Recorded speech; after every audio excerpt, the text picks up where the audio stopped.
It's time to redefine leadership. Welcome to Modern Leadership, where we see things differently. Our channel is all about empowering entrepreneurs like you to achieve the next level of success in business and life. We believe that you can create a massive impact in the world without compromising your personal life or family time to do so. We're committed to providing you with actionable tips and strategies weekly to make that possible. So if you're ready to become a modern leader and make a lasting difference in the world, consider subscribing. Turn on notifications and dive into our community. We want to thank you for being here because the world needs your leadership now more than ever. Let's go. Let's go. So guys, I have a question for you. What does it take to grow a successful online business? Like the kind of business that makes the kind of impact that you want to make in the world and create a life of freedom? And how hard can it be sometimes when it feels like I've been trying this for so long and I just feel like maybe I should just give up. Like maybe this isn't possible. Well, if you ever felt like that, I want to let you know that first off, success leaves clues. And today we have a really powerful interview for you today, really, because this man has literally not only impacted my personal life, he's helped me retire from my police career. He's taught me so many powerful things about coaching, indirectly about parenting, about so many different things. And really, when we think about when I think about like the mentors in my life that made the biggest difference, this is the man who has done it. Now, if you've been on this channel for any amount of time, you've heard me and Teresa talk and fanboy over him time and time again. But I also like to say like he's one of my closest friends, and he's the person who always, no matter what, has my back.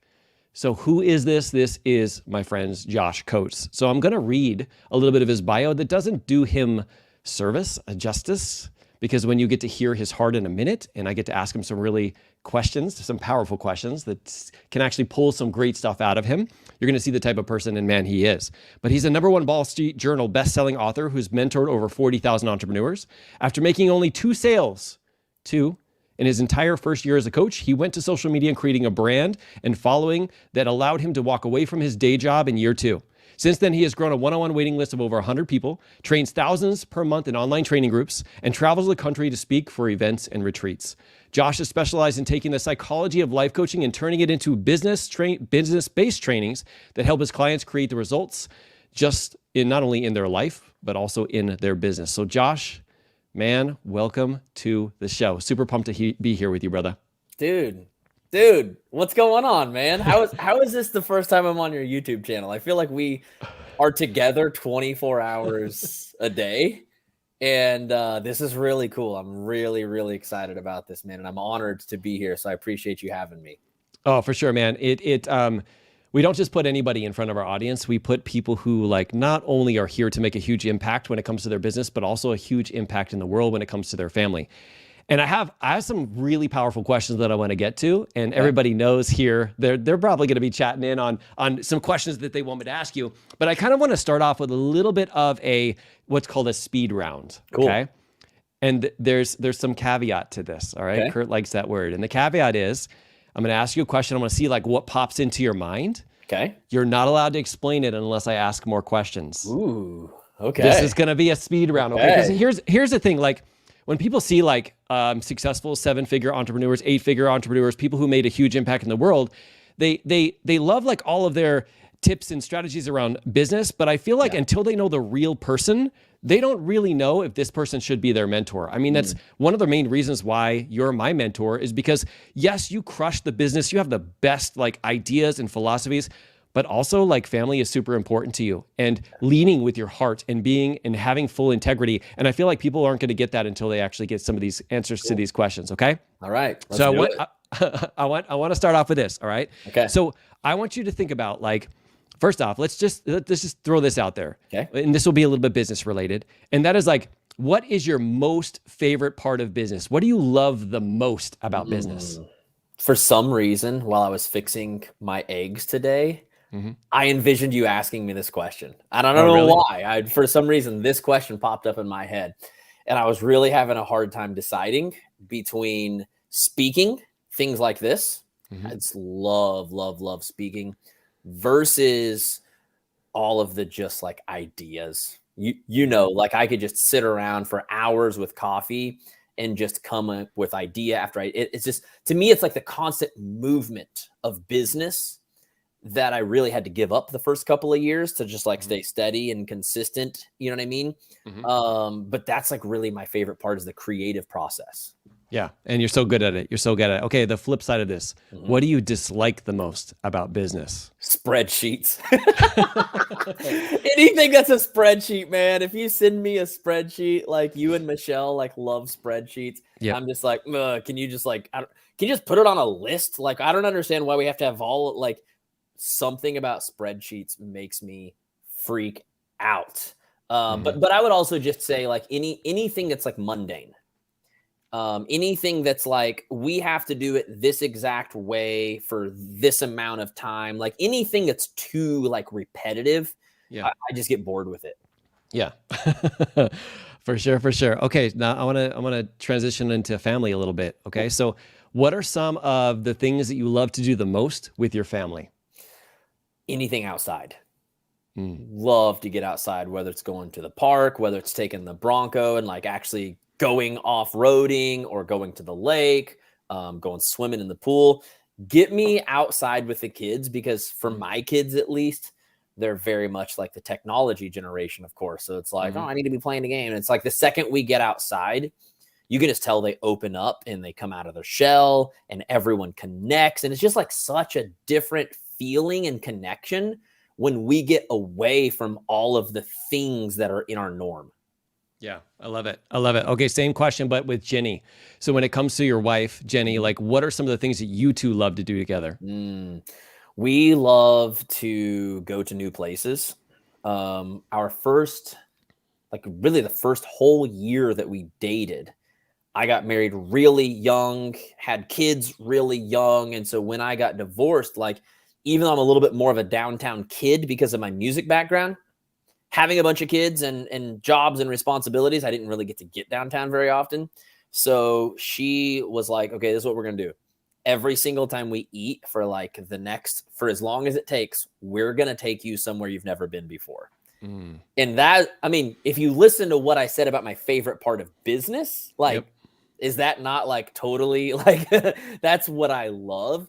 And we got out of that routine for a little bit. And about 2 months ago, I was like, hey, babe, we got to get back to going somewhere we've never been before. Like, we've been together a long time now. You know, Tulsa's only so big, but let's just drive over to like 31st and Mingo, where there's like just a lot of like authentic Mexican restaurants where very few people even speak English in the restaurant. I was like, let's go hit that area. We both love Mexican food, and let's just hit a different authentic Mexican place every single week and just like try whatever they recommend. Like, whatever they recommend, let's just order it. Let's try it.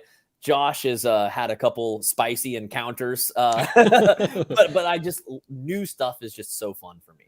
Yeah. Yeah. It's crazy because you're right. Like, seeing how you're talking about this, like, related to your personal life and the connections that you make with your family, it's the same thing when it comes to business. You're like, can we do something new? It's just so exciting, right? And you attract a lot of people who do love that new stuff, which I think is normal. I think people do love that kind of like new feel rather than the same old. Okay. So one more question. This one's going to get a little deep. All right. And then we're going to get into like the normal questions. Okay. Cool. So if I was having a conversation with Amaya, okay. Is she 7 right now? Yeah, she's 7. Okay. I'm having a conversation with her, and I ask her, why is your daddy the best daddy in the world? What would she tell me?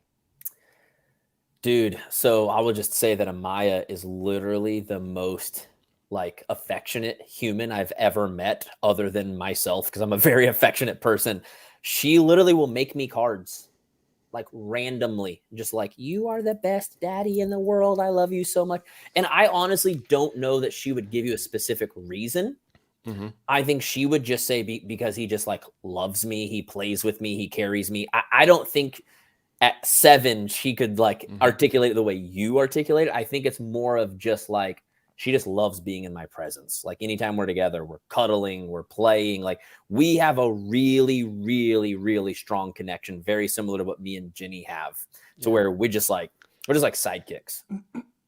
I love that. And let me just acknowledge and appreciate you for that. And the reason why I asked that question is because I remember really early on when I first connected with Josh Coates, And I'm kind of talking about you in the third person, and you're right here, right? It's all good. But It's no, all good. I remember you having this code like a day where you were actually doing training, and in that training, Amaya walked in, and I remember it was kind of like the world stood still for a minute. Yeah. And I remember that was the moment that I was like, this is my mentor, because like his daughter is important, more important than business. Not to the degree that you're going to like disrespect people and their time and their energy. Totally. Because you gave people, I think, an extra 30 minutes that day, but you're like, hey, what can I do for you? And you put your time and attention into her. And that, to me, that was like really connecting to me in the moment. And I know it was for everybody else. So I just want to say, I want to acknowledge you and appreciate you for that, because it's those things that you don't talk about, that you don't teach on, that you actually model the behavior for us. And I just want to say how much I appreciate that, man. Thanks, man. I appreciate you saying that. I really do. Yep, for sure, for sure. Okay. Now I know everybody's like, okay, let's jump into business, Mark. So we're gonna get into business. All right. Cool. Now there's a couple things that you that I know based off of the conversations we have. And I know you talk a lot about that you quit 6 businesses before you ended up becoming a life coach. Yeah. All right. So I kind of want to go into like this with a very specific question. And that is like, what was different with the 7 businesses that with the 6 businesses you convinced yourself that to quit, but what was different with the 7th? Well, one, I will say, I know this is like a really popular thing to say when you sell things. So I just want to like throw out that like, this is not a sales tactic. We're not selling anything today, but honestly, putting in money. The 6 businesses I had tried in my 20s were all things where I found a way to like get started with something that literally cost me nothing, which is why I did it. I was like, you know what? This is a way I can make extra money. And there's no risk here. Like I can just jump into it, start it. One was detailing cars on the side. That's what I did for my living. My dad said, hey, if I buy you the supplies, will you detail our car for us? And then you can use them to make some extra money on the side. And I was like, that's perfect.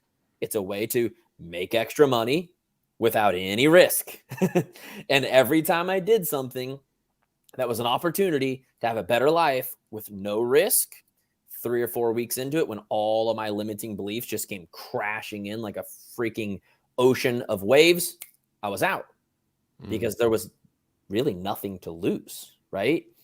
When I gave like almost our entire tax return to sign up to become a certified coach, I was like, there is no way. Am I allowed to cuss on here? Yes, you can. I was like, there is no way in hell I'm going to let that money go to waste. Like I am literally risking my family's well-being. We usually use that money to catch up on bills that we'd got behind on or like whatever. I was like, there's no way in hell I'm going to spend this kind of money and not see this thing through. Because to me, again, you kind of already brought this up. And even though I don't like talk about it a ton, like for me, my family is the thing that I value more than anything in the world. And it's the only reason I cared about making more money. I could have been a broke musician the rest of my life and I wouldn't have known any different. This is how I grew up. For me, it was like, I can't stand watching my children having to struggle because of my lack. And so if I'm going to take this thing that was the once a year play day for my family and put it into this, I will do anything and everything I have to do to basically make that like a risk that was worth it and that paid off for them. I love that, man. And it kind of like actually brings up a question that I was going to ask later, but it kind of feels like it's in alignment with this. And I remember that like during one of the sessions that you're training and you're talking about, you were like, you know what, the demons that we don't tackle ourselves, we pass on to our kids. Yeah. So I'm kind of like wanting to hear like, what were some of those demons that you were absolutely like, I am not passing these on to my kids and I'm going to use that as the jet fuel to make this business become successful. Yeah. Well, so, I mean, I've kind of told this story on several occasions that I would like, so all through my 20s, I started having kids really young. All through my 20s, school would come around for my oldest, Dakota, who's now 18 years old, and didn't have money to buy him like school clothes or anything. And so my mom, I would always kind of wait for her to notice. She would be like, oh, school starts in a week. Dakota, have you got any new clothes yet? She would never like, make me sound bad or anything. She wouldn't be like, oh, are you guys too poor? She'd just be like, hey, Dakota, have you got new school? And he'd be like, no, not yet. And she'd be like, oh, it's okay. I'll take you shopping this afternoon. And my mom would take him shopping, and my mom just always bailed me out financially. And there was something around the age of like 28 or 29, which was just like a year before I, really dove into everything. I was like, I'm struggling as a 29-year-old, borrowing money from my mom. And if I don't change something about the course that I'm on, that is essentially the thing that I'm passing off to Dakota. And I wasn't educated then the way I am now to know all of the things about the subconscious mind and how our patterns and our routines and our environments and all of that. But I was smart enough to be like, my parents kind of always struggled with money my whole life. And even though now they've kind of gotten a little bit better, I'm seeing how those struggles, in a way, those struggles became my struggles. And here I am fighting these battles because of things that weren't given to me. And lots of other things were given to me, but never like the idea or the concept of like having more than enough. We always just scraped by. So that was my normal. And I was like, if I don't change this 20 years from now, I'm going to have to buy Dakota's kids' clothes. And it's not that I mind buying his kids' clothes. It's more of the guilt and shame I was having to deal with as a parent. I didn't want him to ever have to experience that guilt and shame as a parent himself. That is so powerful, man. That's so powerful. I have a question though, because I want to like mine for some gold in what you've just talked about. Because I was on a call yesterday actually, where the same situation was kind of like, it was coming up for this other person, and their mind went the path of, I absolutely can't spend this money because I'm taking it from my kids' mouths. Yeah. And when I hear that, we have this battle of head versus heart. Yeah. Now, obviously, we're co-creators of the life coach certification together. Yeah. We teach this all the time. But back then, I'm not sure you understood head versus heart. But you decided to go down this path of, no, this is something that I'm doing that's going to impact my family forever. I'm not going to use it against me to not do this thing. As a matter of fact, I'm going to use it for my thing to actually do this, but not just do it, to literally envelop myself in it and make it happen. Yeah. What do you think it was? How were you able to lean into that voice, even before you understanding how psychology worked? How were you able to do that? It's a good question, and I'll be honest, I don't know if I fully know how I did it per se, but I will say when I put music aside, some of you might know this story, others don't. My youngest son, Paxton, went through 3 open heart surgeries before the age of 3. And every single time he had to have a surgery, it was 4 to 6 weeks in the hospital, which means I couldn't work, or I'd have to leave my son in the hospital to go work for a few hours. And I hated so bad that while my son was recovering from a surgery, I was sitting around thinking about and worrying about money. I hated that so much. It made me feel, again, so much guilt and shame. Here's my child recovering, and I'm over here thinking about worrying about money. This is not how this is supposed to work. I should just be full attention, giving my kid everything he needs. And I should be, and I don't know how people do it, but I should be in some type of financial place where the bills can still get paid if I can't work for a couple of weeks. And so when I, transitioned from music to I don't know what I'm going to do with my life, I went and downloaded podcasts, and I said, I don't know what I'm going to do with my life, but I know I need to learn something. And so I traded out 8 hours a day of listening to music while I worked for 8 hours a day of podcasts while I worked. And I do think that it was kind of like a combination of coming to that place of desperation of and again, it was a pain point for my kids. I should be more available for my child, mixed with 8 hours of personal growth a day where you're just hearing people inspire you and teach you. And so it was a pain with a new environment. And I do think that, Jillian Michaels said many years ago on this podcast that I listened to, she said, when the pain of change is less than the pain of staying the same, that's when people finally do something different. And basically, we've all heard the choose your hard. Basically, when you get to the point where change is always hard, change always sucks, right? Our brain resists it. Our habits resist it. Everything in us, with the exception of our heart, is resisting change. And at some point, you get to this point where you're this pain of changing sucks, but it's nowhere close to the pain of staying where I'm at. And it's out of almost this desperation, which I don't love to use that word, but it's almost out of this desperation that you're like, I've got to do something. And when you take that and you mix it with a new environment, with people that are giving you the tools and giving you the skills and challenging you, it was almost like this magical freaking just like explosion of those two things coming together. And then just being like, you know what? This sucks. I don't like doing things differently. I don't like having to think differently. But at this point, I've experienced this guilt, this shame, this struggle for so long, and it's hurt so bad. There's no way this is worse than that. So can either make this change, and struggle through that and deal with that, or you can literally wake up 20 years from now and still be stuck. And that the thought of regret haunted me more than anything in the world. Yeah, it actually kind of brings up a couple questions for me too, because like, I'm sure that once you made that decision, everything fell into alignment, right? And you immediately just, everything started to work. You had no limiting beliefs and you got out of your own way and all that great stuff. But I do want to call out to that, because I feel like there are some people who their version of hard, they make a decision, right? And they think that because they made that decision that everything else is going to be easy from there on out, right? Yeah. So I'm curious, like when we think about like the Josh, I like to say Josh 1.0. I feel like we have Josh 7.0 right now, but Josh 1.0, like what was it? We call it a head voice. What were some of the thoughts, the limiting beliefs that you had back then that you had to work through, even despite making a decision like that? What were some of those? What was the main one that you think? I mean, the number one came from the religious upbringing that I had. And this is not anti-religion or anything like that. It just goes back to this very specific seed that was planted in me as a kid over and over and over and over in my church. We were kind of taught that there was like a perfect will of God.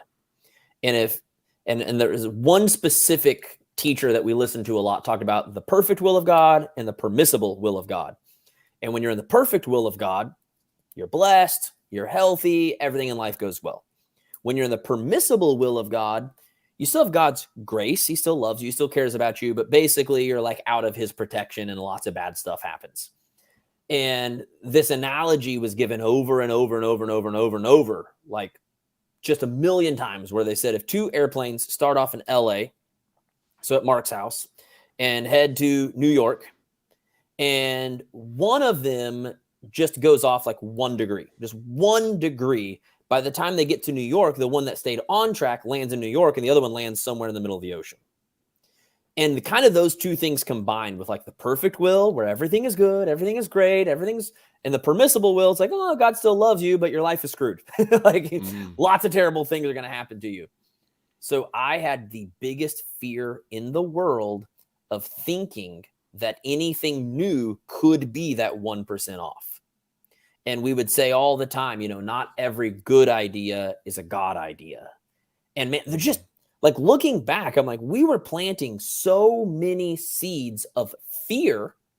And now that I know more about the subconscious mind and I know how it works, and I know that literally anytime you do something new, there's like an internal smoke detector that's going off trying to warn you of a possible threat. So when you think about what is already happening inside of you, and you've got these doubts and these fears and these limiting beliefs kicking in, mixed with this thought and this belief that anything that's not perfect is absolutely, completely wrong and your life is going to fall apart. No wonder it was so hard for me to like stick to anything, because it's essentially playing into a human's most natural pattern, which is to try to stay safe. And so when you mix those two things, my greatest core value without even choosing it was to stay safe.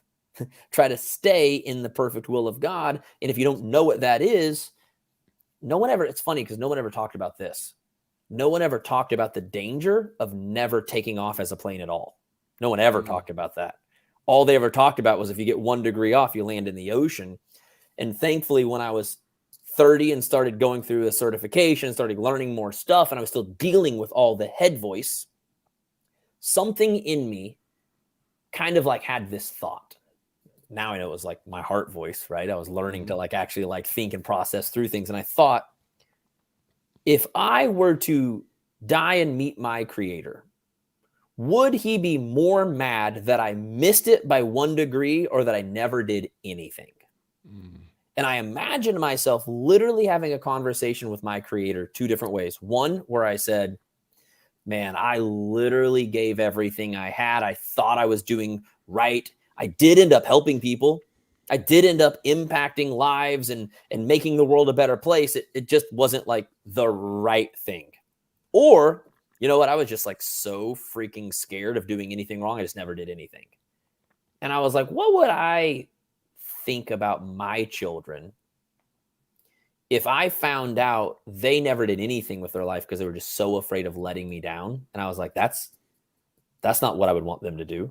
I would want my kids to go chase their dreams and go for anything and everything and trust that in making some mistakes, maybe they will find the thing that's for them. But even if they never find it, at least they lived a good life helping people and doing something. And it was some of these like logical conversations I was starting to have with myself, which is what we call self-coaching. I didn't know that back then, but I was learning just enough to start thinking and processing things through a little bit differently. Instead of just saying, well, I feel this way, so this is what it must be, I started questioning those feelings. And I started kind of asking myself more questions that were more future-based. Like, okay, if I go 5 years out and I do nothing, or I go 5 years out and I do 5 or 6 things wrong, but still help people, that's probably better, right? And it was through that lens of my heart mixed with some logic that I started to just give myself permission to move forward, even if it was the wrong thing.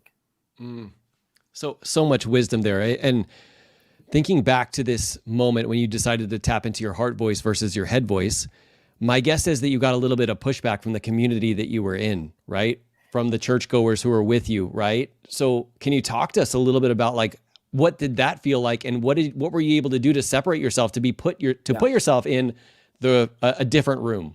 So interestingly enough, I had most of the leaders at my church that liked the idea of doing the certification because it was John Maxwell. And John Maxwell is a faith-based person. If it would have been anyone outside of that, it would not have been okay.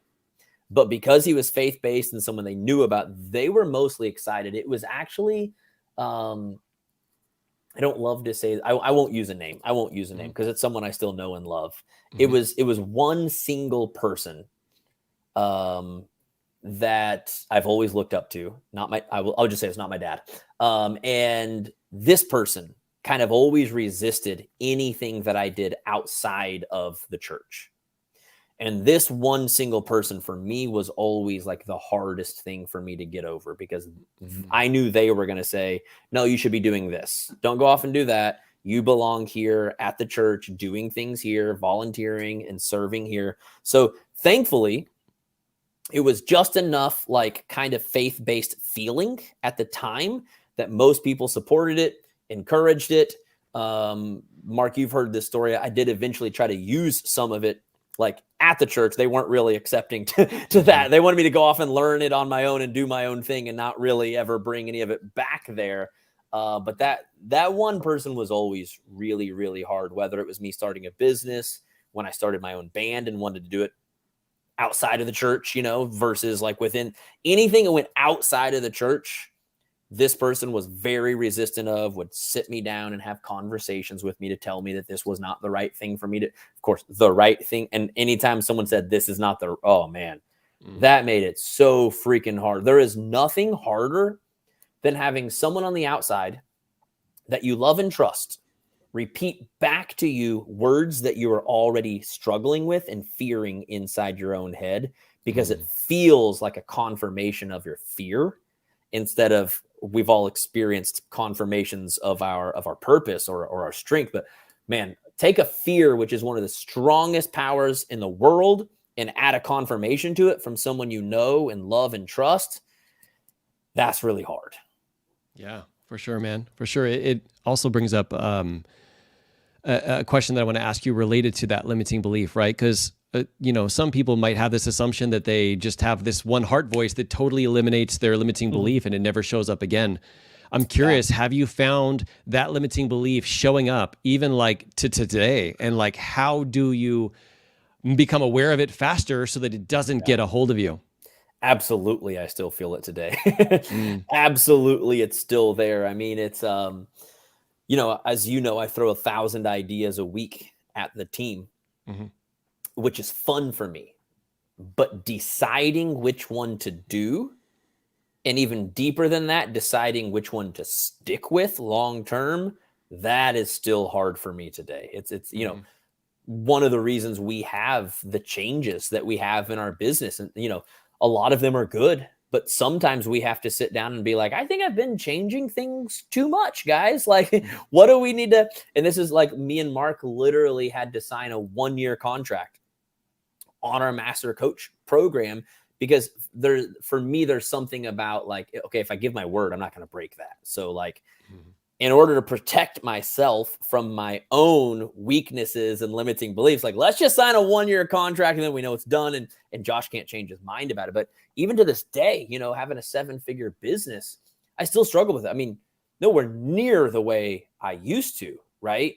But anything that is your demon, like it's something that's been planted really deep. Mhm.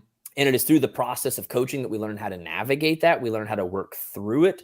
But I don't know that there's really ever a time when something that's planted that deep in you is just completely gone. It just has way less power than it used to and way less influence than it used to. Right. I love it. I love it. And obviously the process of self-coaching also helps you, Yeah. right? Because you're like, Yeah. I know where this took me before. Yep. And I choose not to go down Yeah. that path again. Right. Exactly. Okay. Well, first off, thank you for sharing all that, brother. Thank you for sharing all that. Thanks Now, for asking. I do have, so kind of setting this up, like you are trying to create like this life of freedom for you and your family. You're being pulled together, use the church being pulled, like trying to keep you in, right? In terms of like going into the outside, doing some of the things that you're like wanting to achieve. You finally decide, I'm going to use this money. I'm going to take it. I'm going to invest it into this program to become a life coach, to understand what's going on in my brain. Yeah. And then you have your first year and you make 2 sales and make $500. Yeah. Now I want to pause here for a second because a lot of you guys are Josh Coates fans, right? You're like, oh my God, he's like everything he touched turns to gold. We literally just talked about this like his entire life, right? Leading up to this, he's like, now I'm like in my passion zone. I love this. This has changed my life the most. In the first year, he makes 2 sales. Yep. Okay. So I want to ask you this. Yeah. Kind of like off the cuff. What were you doing in that first year that maybe even looking back to it, you're like, oh my God, I cannot believe I tried this. Yeah. But you take me as the kind of person where you're like, I've made a decision. I'm going to try everything humanly possible and maybe some things that maybe aren't really the best ideas to implement to try and get clients. What were some of those things that you were trying? Well, first of all, the kind of sales training that we had inside the certification that I did, which I still to this day think is one of the reasons I'm so passionate about sales and marketing, because the advice and training that was given to me was just so terrible. The advice was, here's the thing. If you can put together a free mastermind and just study a John Maxwell book, get a handful of business leaders, business owners together, spend 6 to 8 weeks with them going through a book and kind of establishing yourself as like the expert in the room. And then at the end of that, you have them invite all of their friends to a free event where you speak. And man, that's when you should have 30 or 40 people there. And these are all business leaders and business owners. You pitch at the end, boom, take all of those people, spend 6 weeks with them, then get them to invite all their friends to another one. In theory, it sounds like a really good idea. But the problem with it is kind of like, so now that we've talked so much about the church and my background there, one of the things that our pastor used to say every single Sunday was, if everyone would just bring one person next week, we could double in size every single week. And that's a really cool thought and a really cool idea. But as I got a little bit older, I was like, it's funny. The pastor always says that, but I've never seen him bring a friend to church ever. So apparently just bringing a friend with you next Sunday isn't as easy as it sounds, or he would be doing it, right?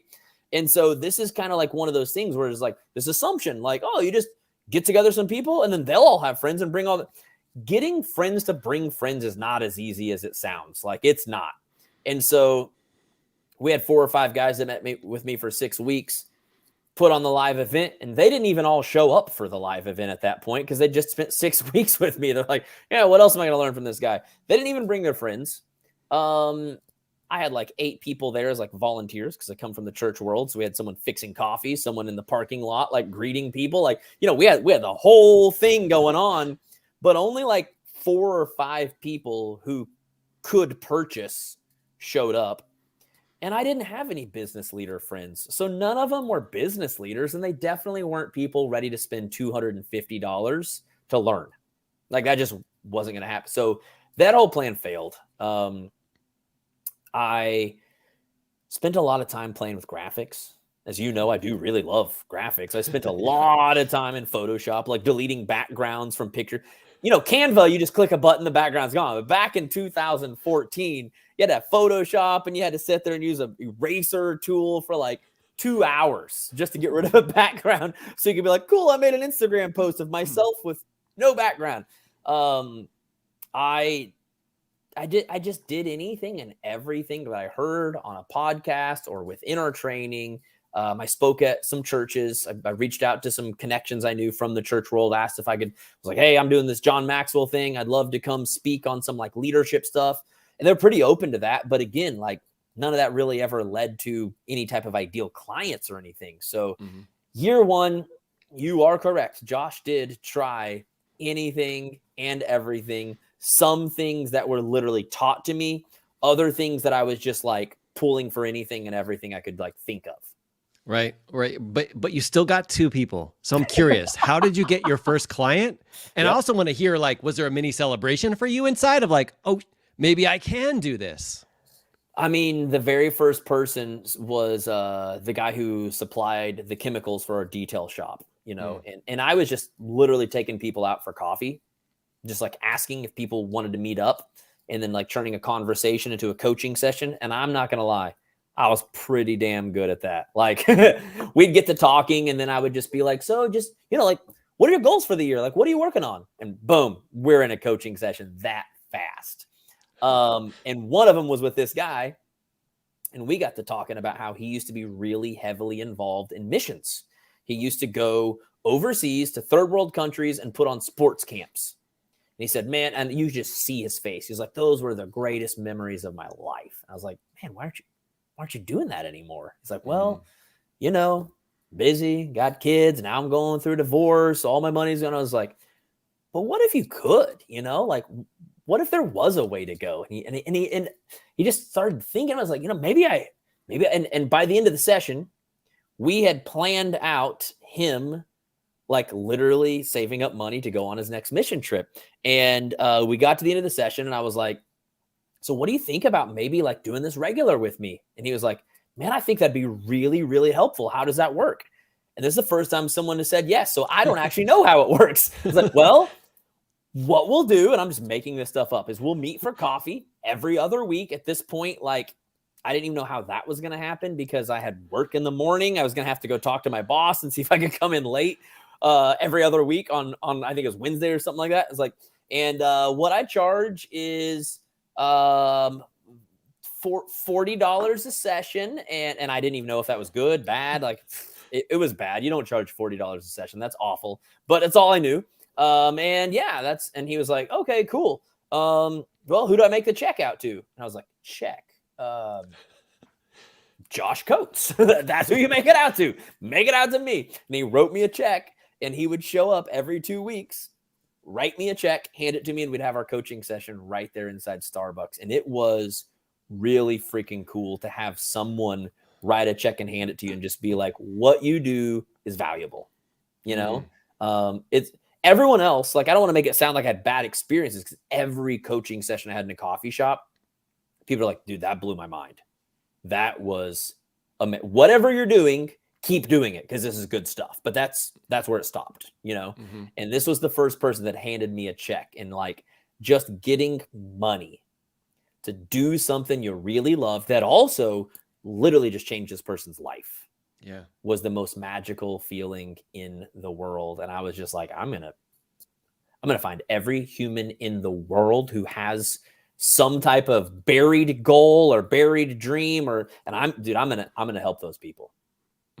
I love that. I love that. At what point in that year, that first year, did you actually have him sign up? Was it like at the halfway point, at the end? What are you thinking? It was like 10 or 11 months in. It was like almost the end of the first year. Oh my goodness. Well, first off, we have a lot of people in the comments that would like to take a one-on-one session for $40. I hope you're okay with that. I gave them the link to sign up. No, I'm just kidding. But I do want to ask you in a second about like the first big client that you got that maybe kind of like had this feeling of like, oh my God, can I deliver for this person? But before we do, I just kind of like want to share, like, this is the genius, the creative genius that comes out of Josh so regularly that it's just normal for me, but to the rest of the world, it's like, oh my God. So he talked about like connecting with business leaders, right? And then getting them to bring their friends and then all of this stuff, right? But he's talking about like CEOs of companies.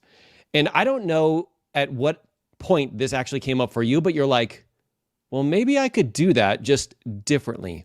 Maybe I could bring this to social media and I could find the leaders in a multi-level marketing company in the beginning. And I could actually give them like a coaching session and get to the point where now they're going to bring their leaders and I can build this up, right? So kind of when I think about it is you did some of the things that they taught you, but you just did it way differently that most people would never have even thought. They would have been like, oh, yep, this is the only way I can do it. And it's not working for me. So I guess I don't have any friends that are CEOs. So, but like there's this thing inside of you that's like, no, we can find a way of making this happen. Like, what are the universal principles?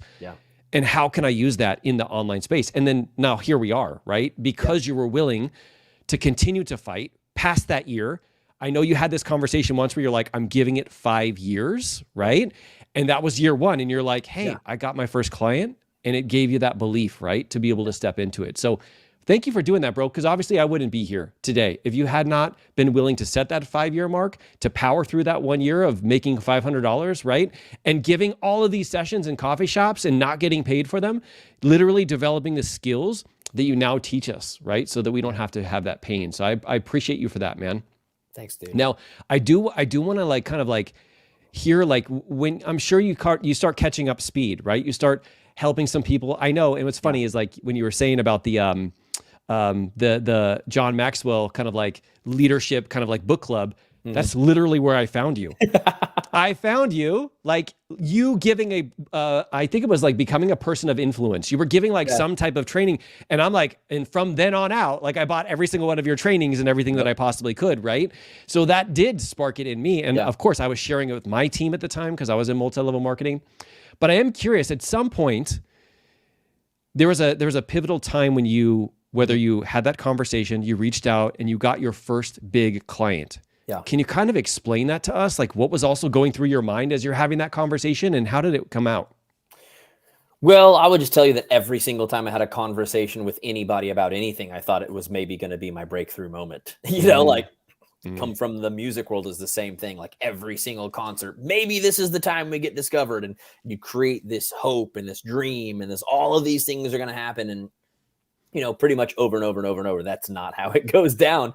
And I was just one of those people who was just crazy enough to just keep thinking that, you know, like, and I say to this day, like one of the greatest compliments I ever got as a musician was that, Josh, even when you're only playing for 40 or 50 people, you would think you were playing for thousands because of the energy and the excitement that you bring to it. Like you never know when the room is full or empty. You just show up and do your thing.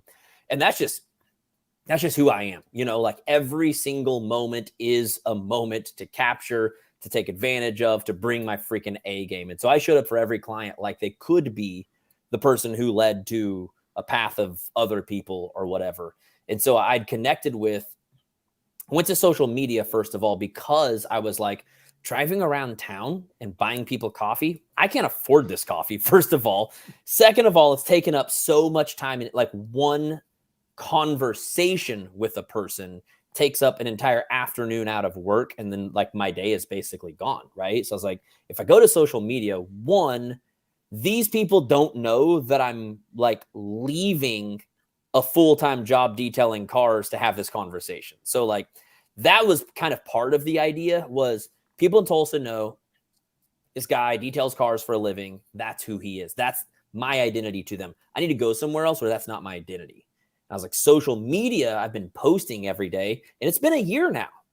So on social media, all they know about me is this John Maxwell stuff. So I'm just hoping that when I reach out to these people, they're not like, oh, you're the guy that details cars. So like, oh, you're the John Maxwell guy. And I was right about that. So I go online, I start connecting with people. And you are absolutely right about taking the principles. I was in my head like, who would want a life coach? Maybe a business owner, maybe an entrepreneur, maybe someone who's a manager somewhere. So I started reaching out. Anyone who seemed like they were some type of a leader that would have goals, because you got to have goals to hire someone to help you reach them, right?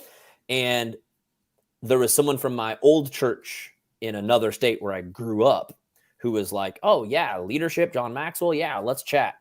We had a session, worked through some leadership stuff she was dealing with for her position at the church, but she had also just joined a network marketing company called Plexus. And she was like, you know what? I was like, who do you know that might also want this, that might also need this? And she was like, you know what? I don't know if anyone from my church would really want any of this, but people in this new company that I joined, they love personal growth and leadership. Let me introduce you. So that was actually my first momentum, was getting like 5 or 6 people from this one company to sign up with me. And then I was just like, you know what? People who are network marketers are really hungry. They want to grow. They're willing to pay. I'm just going to kind of keep on this trail and look for anyone I can find on social media that's in that sphere. And I'm going to reach out to them. And that's what led to me reaching out to someone who was at the time in Beachbody, offering her a free call. It was a really good call, actually.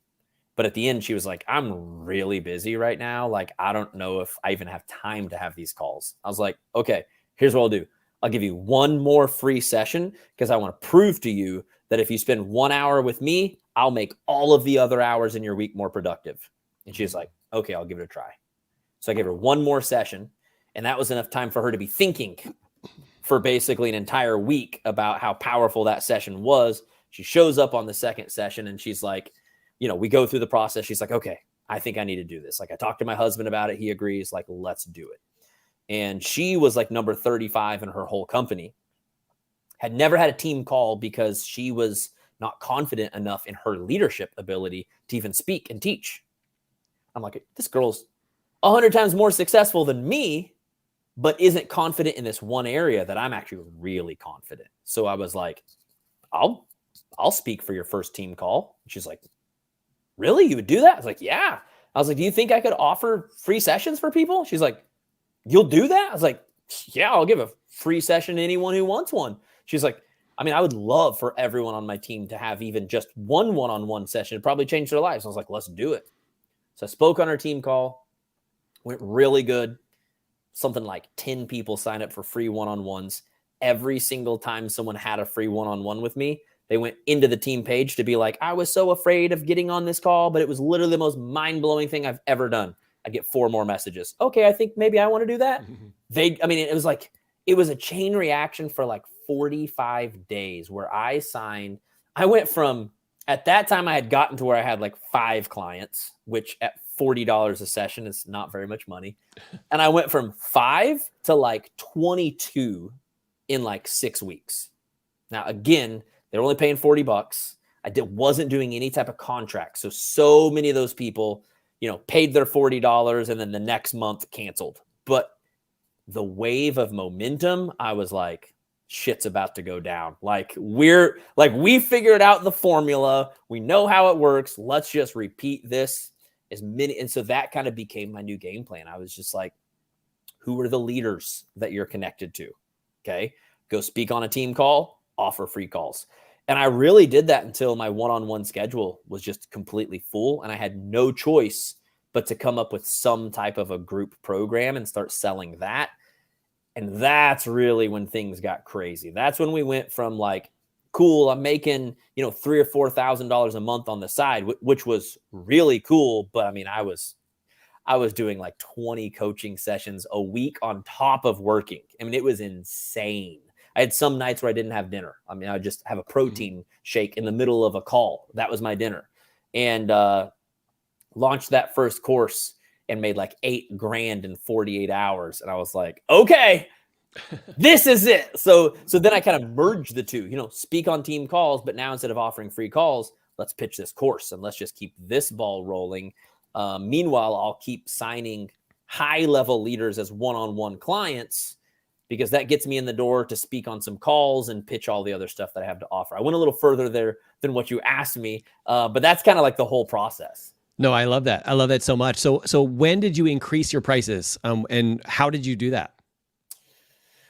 Well, I think after I kind of got to the point where I couldn't take on any more one-on-ones. I was like, I think it's time to raise my prices to like $75 a session.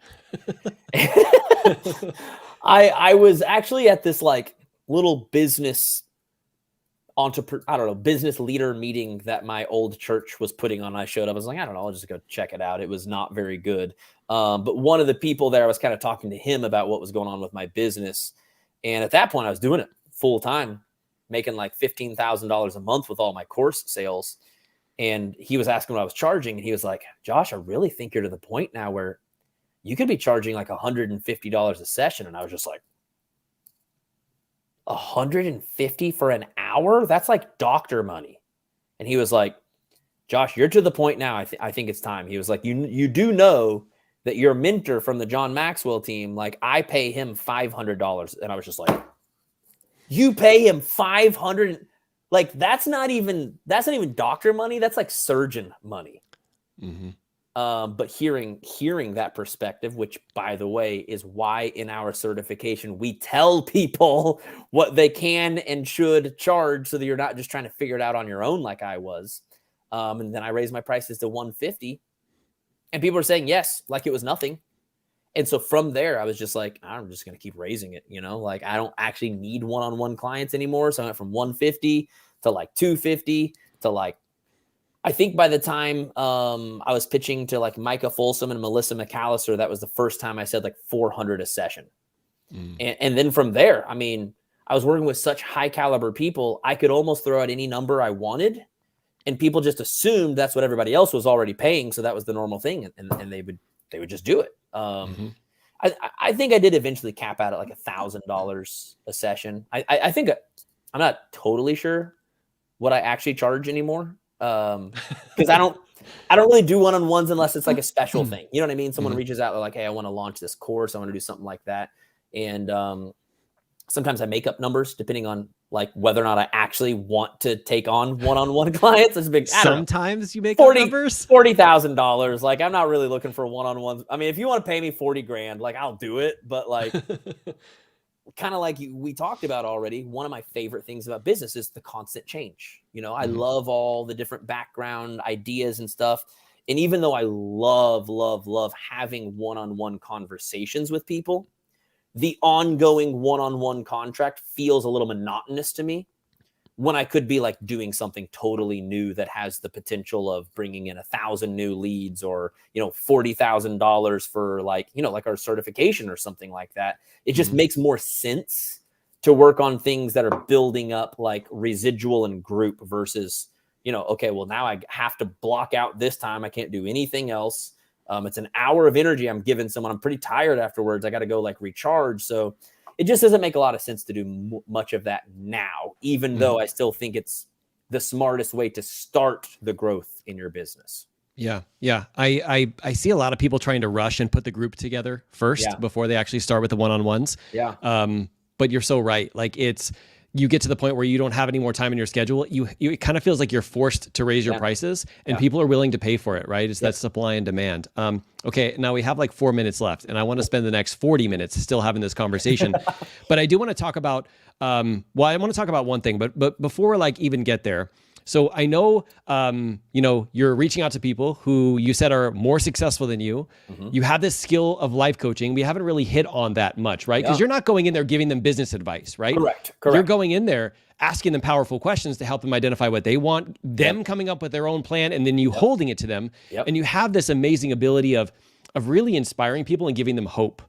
And that is something that like whenever I paid you what, $15,000 to work one-on-one. Whenever I got off a call, I was like, I can do this. Yeah. I literally can do this because you were giving that to me. Now, I want you to go to one specific point when you actually manifested a house. Okay. I know we only have like 4 minutes, but I remember you were getting to this point where, you know, you were crushing all of these things, but something came down and it was a challenge for you. Yeah. And you were able to switch some things around really quickly and actually manifest that house of your dreams. So can you hit that up real quick? Yeah. So this was after my divorce, and my alimony was just not friendly at all. So, you know, even though we were making a ton of money, I didn't have the kind of money that I had previous to the divorce, just because of that. So I got together with my girlfriend, and I was renting a place, and just out of nowhere, my landlord calls me. Is like, hey,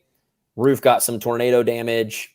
I need to fix it. I want to sell it. I don't really want anyone living there while I sell it. So you got like 30 days to get out. And I was just like, I have 4 kids. I'm just supposed to move in the next 30 days. So man, we went out looking at houses, looked at things that I could like rent or buy to move into. Nothing in Broken Arrow, Oklahoma was my style. You know, like everything was outdated, yellow walls, things like that. And so it's just like, I'm not a fixer-upper. I'm not going to spend 80 hours a week fixing. First of all, I wouldn't actually be able to fix anything. But second of all, like I don't have time or energy for that. So found some builders, found a home we really loved. I mean, just absolutely loved this house. And it's not like a mansion or anything. We don't live super fancy lives. I'm a little bit of a spend too much money on things because they're local, but I don't really buy fancy things. So, found this house. We loved it, but I've got divorce credit, you know, and I've got post alimony kind of cash flow, which means I don't have a lot of cash in my pocket. And we get approved for this house, and like literally 30 days before we're supposed to close, I get a call and they're like, hey, sorry, the guy that approved your house loan, he's no longer with us. We don't know how or why you were approved for that. This isn't going to work out. I'm like, we're supposed to close on this house like in 30 days. So I get on the phone, find another guy. He's working on getting me approved. And literally we're like down to like 1 week before we're supposed to close. Like Christmas is coming up. And at this point, I was bringing my kids. We were driving by every single day to check on progress of the house. Just driving to the neighborhood. I'm just like getting a feel for it. I'm like, we're going to live here. This is our neighborhood. This is our house. That's our pond. That's our playground. This is where we live. And I'm just and then this guy calls me up. I was like, Josh, I'm really, really, really sorry. I did everything that I could, but this deal is just not going to go through unless you can come up with another $20,000. And at this point, I'd already put down everything I had in cash to like, just, you know, get in on down payments and stuff. He said, I need another $20,000. And unfortunately, the year ends in 7 days. And I just can't make any promises that once the year changes, there'll be new rules, there'll be new things. Everything could change. Maybe you can get approved easier. Maybe you can get approved harder. I don't honestly know. And it wasn't a sales trick. You know what I mean? He wasn't trying to get me to just give to, he was almost like apologizing, like, dude, I'm sorry. Like, you might not get to get your dream house. And I looked at him where I was sitting in a coffee shop, and I said, give me a week, man. I'll get you your 20,000. And he was like, it's the middle of December, by the way, which is the worst sales month in the world, is December because the holidays. And he looked at me and goes, what do you do again? I was like, don't worry about it, man. Don't worry about it. Like, I'll tell you about it. We can meet for coffee later. I go to the emails and I'm just like, you know what? I don't usually try to sell in December, but I need 20 grand and I am not about to promise my family this house for an entire year and then not get it. And so I said, it's December. Nobody usually buys in December, but somebody buys in December. And so I just said, I'm going to give it everything I have. We ended up having like $100,000 month in December because I decided that I, one, needed something. Two, this is very important. I did not push people to purchase. I just said, I know a lot of people don't want to buy in December, but I'm going to find every human on the planet that does want to buy in December, and I'm going to serve them. And we gave them that $20,000 7 days later. And here we are a couple of years later, still living in this house. That's awesome, man. That's awesome. And I wish we could continue on, but I feel like that last piece is the piece for people to like grab onto, right? So you had this urgent goal and you were like, okay, There's this goal that I want to be able to create for me and my family, but also I need to help out a lot of people in order to get there. And you started to get more creative than you had ever been, right? And I feel like that's where a lot of people can lean in. That when you find those moments where you're coming up against something, where it's difficult, where it's hard, you could, number one, take the path of your head and give up and talk about all the reasons why this is not meant to be. Or you can tap into your heart and say, no, this is something I can get creative on and think of ideas that maybe I never thought of before, so I can have things I've never had before. So, man, I love that so much. Josh, I could spend like the entire day. I mean, obviously we usually do spend the entire day talking, but we just don't get to film it. But let me ask you this. So I know you help a lot of people in their business to be able to scale, to grow, to learn the skill of coaching, the psychology, all that great stuff. So if somebody makes it to the end of this and they're not a part of us in the programs and stuff that we put together, how would you like best tell them to learn more about you? Like, where would you send them to? Well, first of all, you can go to joshcoates.com and get my books for free. You pay shipping and we'll just send them to you. I have a book called The Best Version of You. Sorry for reaching over a lot of things to grab a copy. The Best Version of You. Let's get it right side up. This is kind of like, I wrote a book before this called F Leadership. I'm working on another book called 6 Months to Six Figures that'll kind of go along with a course that we have. This is the book that I wrote more about like my personal experience of going through everything I kind of talked about today and learning the lessons about the subconscious mind, about the head versus the heart, and how I've used those same principles over and over and over and over. Like on the outside, you see a business with 130,000 Instagram followers and 100,000 on Facebook and, you know, whatever you see, but this is what's been happening in the background the whole time. This is how I, as a human being, excel so that the business can excel. And that's what the certification is all about. It's like, if you are someone who is doing external things to try to create success, that's great. And it takes external things. At the same time, a tree is only as strong as its roots. And too many people try to skip and bypass all of the internal work and just obsess over the external work and can't figure out why nothing is working. And you're like the Josh who has all those head voices and thoughts and beliefs from your past that you're not really dealing with. You're just trying to push past them. And you will never, ever, ever just push past old beliefs. You have to take the time to actually reprogram and learn new beliefs.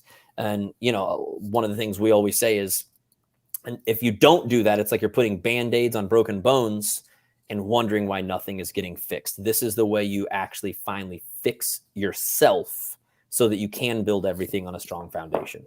And that's what our certification is all about. The book is a great place to start. If you're like, dude, I want to do the certification, there's also information right there on the website where you can check that out too. I love it. So joshcoates.com. He's on YouTube as Josh Coates. He's got an incredible podcast called Your Push Coach. We have this program called 6 Months to Six Figures, where both him and I teach inside of the program. If there's anything that we can do, definitely first off, definitely hit him up. Definitely sign up for some of the things that he has a ton of free resources to help you get started. And if there's anything that we can do, definitely reach out. But Josh, thank you for being on the show. I appreciate it. We're going to ask you to come back for sure. Cool. We hit about half of my questions today, but I appreciate you. Like I told everybody, like your heart, like you're in it to really help people make a huge impact in the world. And, you know, you sharing your story, vulnerable moments and all, I just want to say how much I appreciate that, but also how much I know everybody else appreciates that, because maybe they're going through that tough season right now. Maybe they need to think back to like that story that you talked about, your first year, right? And know that like, of course they have resources, they have places to like reach out to, people that can help them get there. But like, maybe they're just one call away. Maybe they're just one coaching session away. They're anything away, right? And just keep taking that next step. Dude, I just want to say thank you for pouring into us today. Thank you, brother. I appreciate you, man. All right, man. And congratulations on 10 years. I know we didn't really talk about that. 10 years. So great job, brother. Everybody, we appreciate you so much. Thank you for leaning in. Thank you for all that you do as a leader out there. And above all, keep leading from the front, and we'll see you on the next stream. Bye, everybody.